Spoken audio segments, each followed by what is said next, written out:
Shooting a project that doesn't allow the time and resources to set up lights is one of the biggest challenges in the early stages of any cinematographer's career. Any cinematic looking shot is supposed to have thought and intention put into it. But what if you don't have time or especially the resources to do that? In this video, I'm going to go over my thought process in situations like this by breaking down a project for Diadora that I was a cinematographer for. Make sure you stick to the end of this video as I will be sharing my years of experience as well as lessons I've learned the hard way as a director of photography.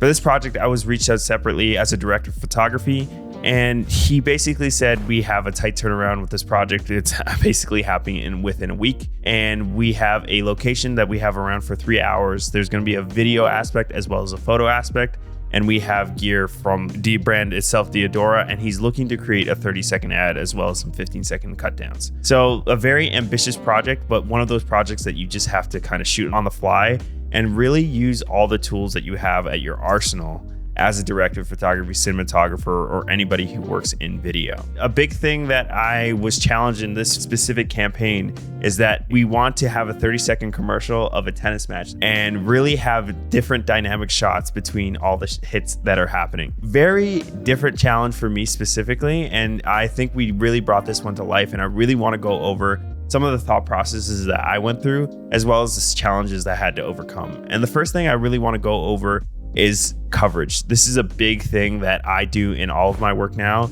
It's just getting a bunch of different types of shots for one sequence. This is something I do a lot in scenes, and this gives me just shot variety, especially for the edit, and especially for a project like this that is supposed to feel different, but it's the same action happening over and over and over again. So it can get really repetitive, but how do you make it seem different? And this is exactly how you do that, by getting coverage in a scene specifically. If we look at the first shot of the scene, it is a sequence of basically him setting up for the serve. And the biggest thing I want to showcase here is how many shots are in the sequence specifically of the same action. So you have one shot, a hero shot of the shoe, and then we move on to a wider shot of him bouncing the ball. And then we have a dolly in as well as a tilt up on a gimbal into him as he sets up for the serve. And then we have another perspective here of the ball. So that's 4 shots now. And then we have another perspective of higher on a tighter lens. So this is the 5th shot, 6th shot.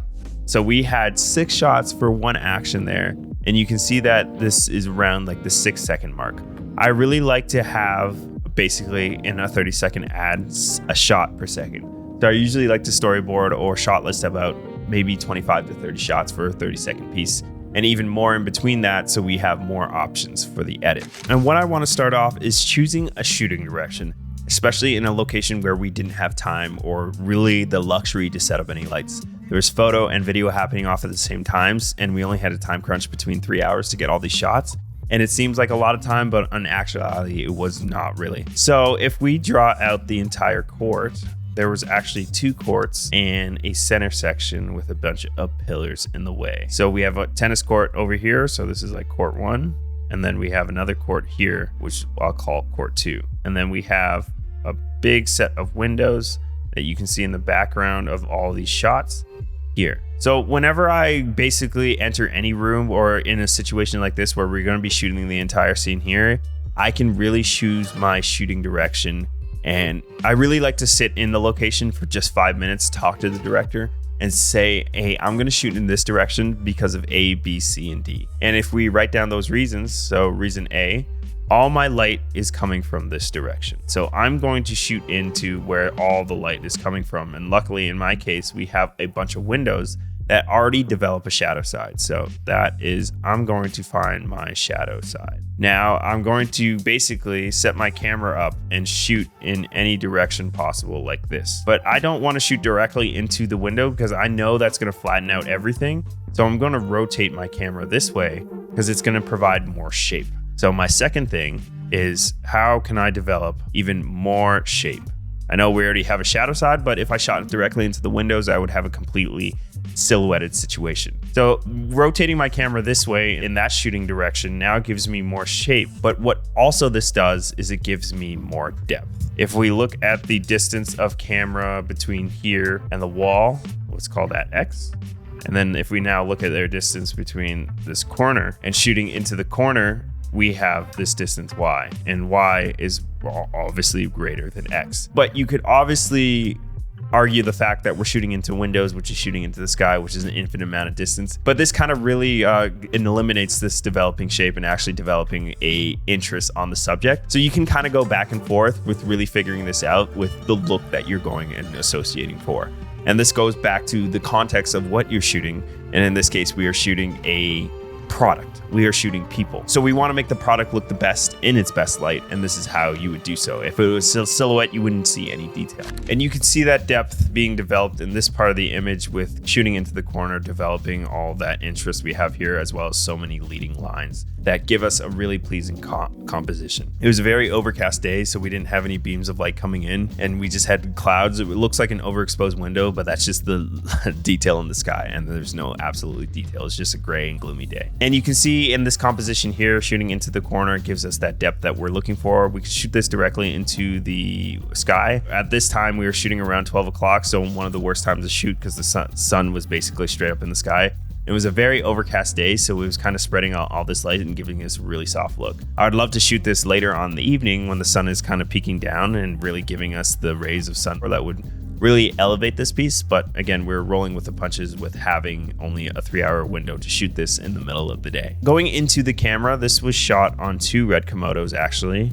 One set up on a gimbal, as well as one just in a tripod configuration to get different angles and shots, especially these shots like this sitting on the floor. But we had 2 red Komodos, and I usually like to set this up in this configuration with all my commercials. I generally have like a gimbal or specialty camera, and then I have one on sticks or just in a studio mode to get different shots. I know this is not really convenient, but in the commercials I really shoot now, that is the Venice and the FX3.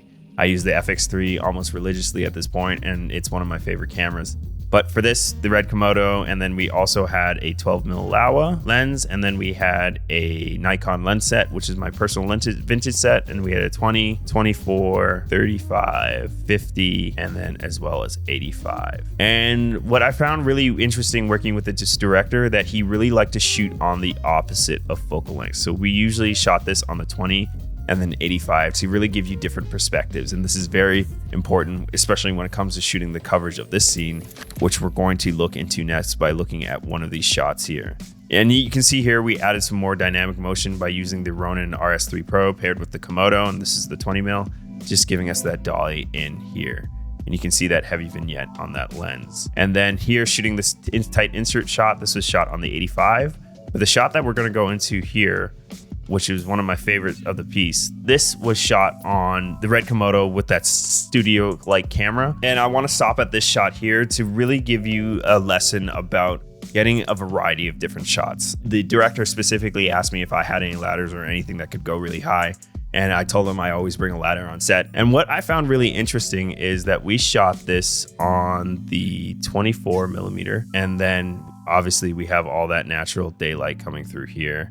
And no neg, not really needed in this situation, just because we have a natural gradient going across the whole image. But in the previous shot here, we have the same sequence of him doing the same action, but this one was actually shot on the 85mm. And this is great scene coverage, and it gives you more interest. Because if we just had him doing the full action in this shot, it wouldn't be as interesting of having that type to see his face expression, and then the wide to showcase and give you some context of what's happening. He's going for this big serve movement, and this here you see the raw emotion as well as the logo placement and everything like that. And then next you see the big swing that goes along with that raw emotion. So when I was up on the ladder, I got the shot on the 24, and then he's like, I want tight. I'm like, perfect, we can swap to an 85 and see how this looks as well. So just in that moment, it only took 1 minute to swap everything over and to redo the shot. But then this really helped elevate the piece. Next shot that I want to highlight is this one here, and this is a perfect example of using the location to its maximum ability. If we were to draw the top down of this, we have the windows that you see in the background here, and we also have windows of the location here. So this is giving us a perfect backlight that wraps around the entire subject. So this is our subject. This is me floating around on the gimbal shooting at 60 frames per second. So this is the red Komodo. Everything I'm shooting at 5600 Kelvin, just to keep it neutral, because this is during the day. We didn't really need to push a specific look into this. And then this is going on the 50 millimeter. And then this is shot at 60 frames per second, just to add that motion of what's happening in this scene. It's a rest between basically him getting frustrated of hitting the net and then her basically giving this face of challenge. This is utilizing the location to its maximum capability. Obviously establish that shadow side by shooting into these windows, which you can see in the background here, and then use this one as a kind of a wrap around that hair light to highlight the back of her face. So you can see that nice edge light that we're getting from the windows, and then we get a massive catch light that you see in the reflection of her eye, just due to the fact that the window source is so big as well as it's so diffused through the windows itself. And then we develop a nice shadow on the face, and this is very pleasing. I would say this is more of a commercial look when it comes to lighting and references of having something soft but very naturalistic as well, and that gradient comes across the face. And then if we look in the back here, we have the other light coming from the other windows, which is right here, and then this is giving her a soft edge light and popping her and separating her from the background and highlighting the features on the back of her face. And then we get that nice rim light from our key light and just popping her out from the background. So very naturalistic, but very commercial for what this was intended to be. And this is just placing yourself in the right direction as well as the proper actor blocking. This gives the scene a lot of dynamic and a lot of basically story with what she's doing. And then because this action is so fast with her whipping the racket around her hand, we wanted to shoot this slow motion and make it a very dramatic moment. And a lot of people ask, when do you know when to shoot slow motion? So when we look at this scene specifically, we shot all the coverage of the male actor, and then we went into shooting all the coverage of the female actor. We had them serve, we had them hit balls to each other just with a machine as well.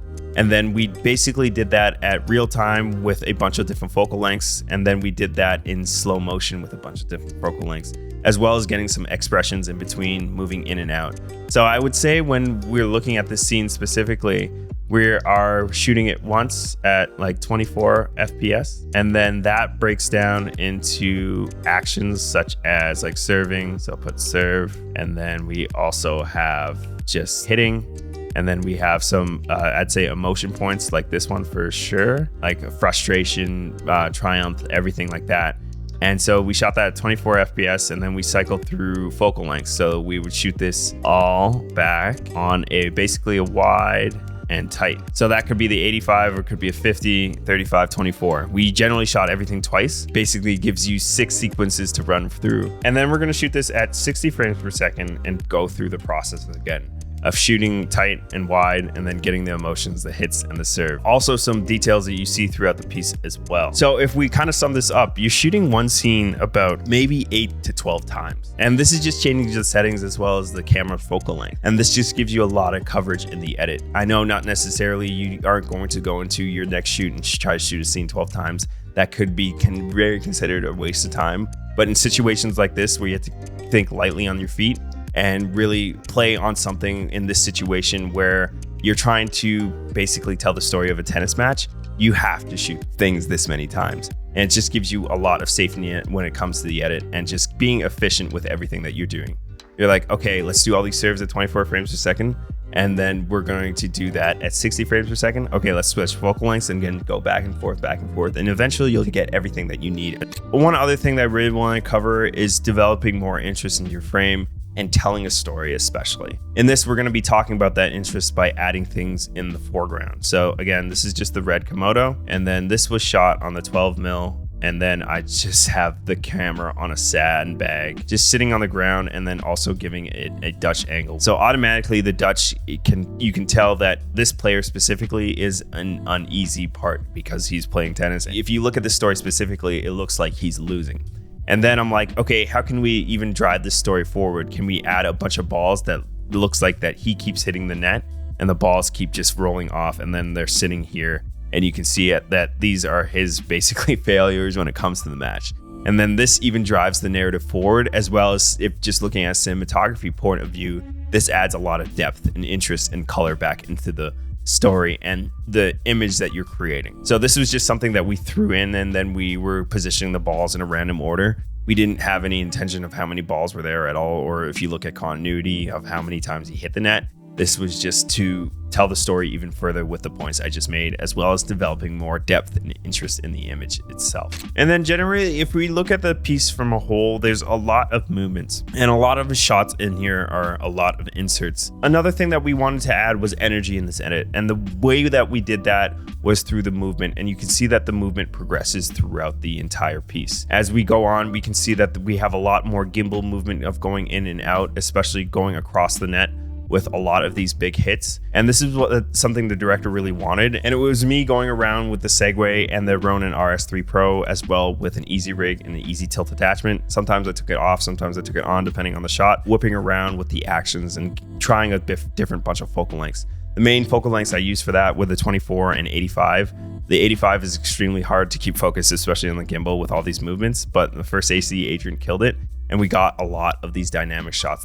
When it comes to specific projects like this, where you really don't have a lot of time to set up lights or really to think about the shots that you have to get, coverage is going to be your best friend, and developing a process that allows you to succeed in that by going through a mental checklist of getting these actions at all the focal lengths that you'll need and getting different perspectives for scenes that allow you to really succeed. There's been so many times where I've gotten back to the edit and the director and I were like, we should have got this shot because it would have taken us 2 minutes and it would have saved this project that we're specifically looking at. We obviously found workarounds for these situations, but these are things that we've learned the hard way that I want to showcase to you guys.